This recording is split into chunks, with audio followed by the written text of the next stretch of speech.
মাছ দিয়ে আর আলু দিয়ে কাঁচা টমেটোর পাতলা ঝোল যদি এক বাটি থাকে তাহলে দুপুরের খাওয়াটা বেশ ভালোই হয়। নমস্কার বন্ধুরা, welcome back my channel Sneha Biswas Delhi. Sneha Biswas Delhi চ্যানেলের আরও এক নতুন পর্বে আপনাদের সবাইকে স্বাগত জানাই। শুরু করছি আজকের রেসিপি। আজকে আমি আমার ঘরের ছাদের উপর গামলার ভেতর টমেটো হয়েছে, সেই টমেটো তুলে একটা রেসিপি আপনাদের সাথে শেয়ার করব। তো সবার প্রথমে চলে গেলাম ছাদে দেখুন টমেটো হয়েছে, কাঁচা টমেটো। ছোট ছোট টবের ভেতর এই টমেটোগুলো হয়েছে। তো আজকে আমি এই ছাদ থেকেই টমেটো তুলে আপনাদের সাথে একটা রেসিপি শেয়ার করব। সম্পূর্ণ ভিডিওটি স্কিপ না করে দেখার অনুরোধ রইল। আশা করি আপনাদের সকলের ভালো লাগবে, আর যদি ভালো লাগে তাহলে একটা লাইক করে দেবেন। আপনার একটা লাইক আমাকে নেক্সট ভিডিও তৈরি করার জন্য অনেক বেশি মোটিভেট করে। তো মোটামুটি এই ছাদে কিন্তু কম বেশি সব রকম সবজি হয়ে থাকে, আর মাঝে মাঝে আমি দুই একটা রেসিপিও আপনাদের সাথে শেয়ার করে থাকি। বাজার থেকেই তো আমরা কম বেশি সব সবজি পেয়ে থাকি, তবে নিজের হাতে লাগানো গাছের যদি এরকম সবজি হয় তাহলে তার খাওয়ার আনন্দটাও যেমন একটু বেশি হয়, আর নিজের হাতে তুলে সবজি রান্না করার মজাটাও একটু অন্যরকম হয়। তো বন্ধুরা দেখুন, আমি এখানে টমেটোগুলো তুলে নিয়েছি। মোটামুটি 6 থেকে 7টা টমেটো আমি এখানে তুলে নিয়েছি, বাকি টমেটোগুলো এখনও ছোট আছে। তো চলুন এই টমেটোগুলোকে ধুয়ে কিচেনে চলে যাই। টমেটোগুলোকে বোটা ছাড়িয়ে আমি ভালোভাবে ধুয়ে নিয়েছি। এবার এই টমেটোগুলোকে কেটে নেব। ছোট ছোট টমেটোগুলোকে আমি 4 ফালি করে কেটে নেব, আর একটা যে বড় টমেটো আছে সেটাকে আমি 6 ভাগ করে নেব। তো এইভাবে সব টমেটোগুলো আমি কেটে নিচ্ছি।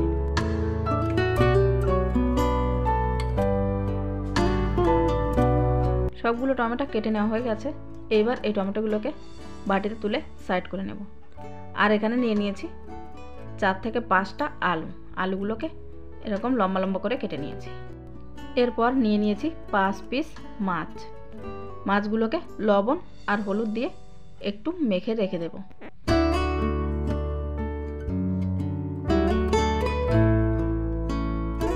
মাছগুলোকেও সাইড করে নিলাম।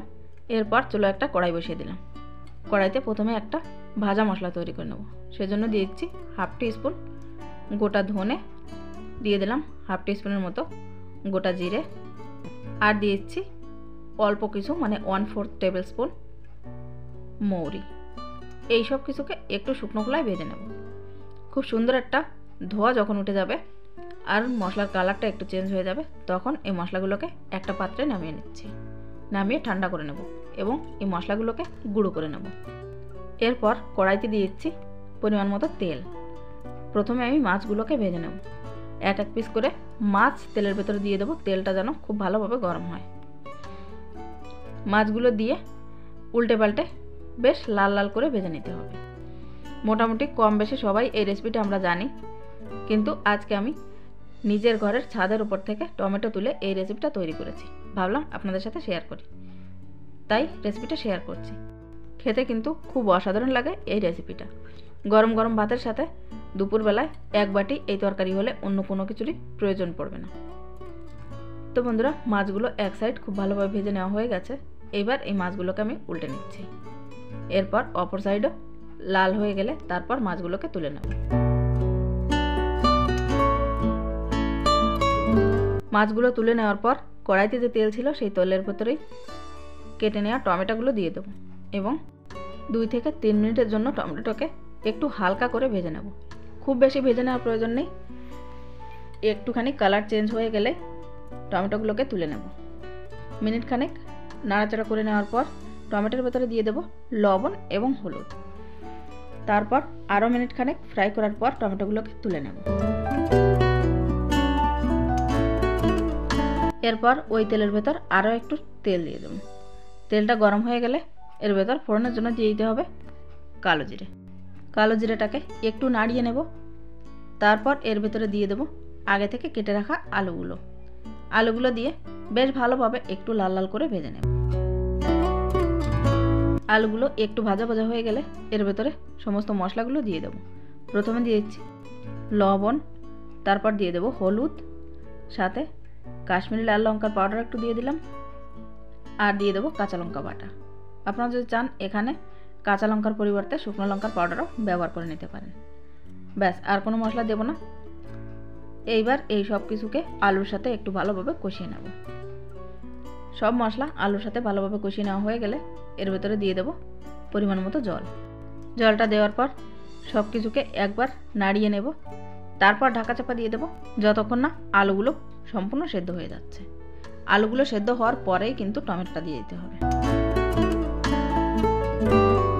প্রায় 8 থেকে 10 মিনিট এভাবে রান্না করে নিয়েছি। এই পর্যায়ের ভেতরে দিয়ে দেব ভেজে রাখা টমেটোগুলো। টমেটোগুলো কিন্তু কিছুতেই আগে দেওয়া যাবে না। টমেটোগুলো যদি আগে দেওয়া হয় তাহলে টমেটোগুলো যেমন ওভারকুক হয়ে যাবে, তেমন আলুগুলো সেদ্ধ হতে বেশ অনেকটাই সময় লেগে যাবে।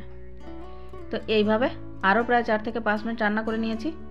দেখুন আলুগুলো আমাদের কিন্তু সেদ্ধ হয়ে গেছে। এইবার এর ভেতরে দিয়ে দেব আগে থেকে ভেজে রাখা মাছগুলো। মাছগুলো দেওয়ার পর ঝোলের সাথে মাছগুলোকে একবার মিলিয়ে নেব এবং ঢাকা চাপা দিয়ে দেব 2 থেকে 3 মিনিটের জন্য। খুবই সিম্পলভাবে রান্না করার এই রেসিপিটার টেস্ট কিন্তু হয় জাস্ট অসাধারণ। তো বন্ধুরা আরও 3-4 মিনিট এভাবে রান্না করে নিয়েছি। দেখুন আমি এই রেসিপিটা একটু ঝোল ঝোল করব, তাই একটু ঝোল থাকা অবস্থাতেই গ্যাসের ফ্লেমটা অফ করে নেব। আপনারা আপনাদের পছন্দ অনুযায়ী ঝোলটা কমিয়ে বা বেশি করে নিতে পারেন। তো আমার এখানে আলু টমেটো আর মাছ দিয়ে পাতলা ঝোলের রেসিপিটি কিন্তু একদম রেডি। এইবার এর ভেতরে দিয়ে দেব আগে থেকে যে আমরা গুঁড়ো মশলাটা তৈরি করে রেখেছিলাম সেই মশলাটা ভালোভাবে একবার মিলিয়ে নিয়ে গ্যাসের ফ্লেমটা অফ করে দেব। তারপর একটা পাত্রে নামিয়ে নিচ্ছি। এবার গরম গরম ভাতের সাথে এই রেসিপিটা পরিবেশন করে নিতে হবে। তো দেখলেন তো বন্ধুরা কত সহজে এই রেসিপিটি তৈরি করে নেওয়া যায় আর এর টেস্টটা হয় অতুলনীয়। তা আজকে আমার এই নিজের হাতে লাগানো গাছ থেকে টমেটো তুলে মাছ দিয়ে যে পাতলা ঝোল করলাম, এই রেসিপিটি যদি আপনাদের ভালো লেগে থাকে অবশ্যই একটা লাইক করতে ভুলবেন না। আর যদি চ্যানেল নতুন বন্ধু হয়ে থাকেন চ্যানেলটি সাবস্ক্রাইব করতে পারেন। আমার ভিডিওতে কোনো প্রকার ভুল ত্রুটি হলে সেটা কমেন্টের মাধ্যমে জানাতে পারেন। আজকের মতো এই পর্যন্তই, আবারও আসবো নতুন কোনো এক রেসিপি নিয়ে। ততক্ষণ পর্যন্ত সবাই খুব ভালো থাকবেন, সুস্থ থাকবেন। আমার ভিডিওটি শেষ পর্যন্ত দেখার জন্য আপনাদের সবাইকে অনেক অনেক ধন্যবাদ। নমস্কার।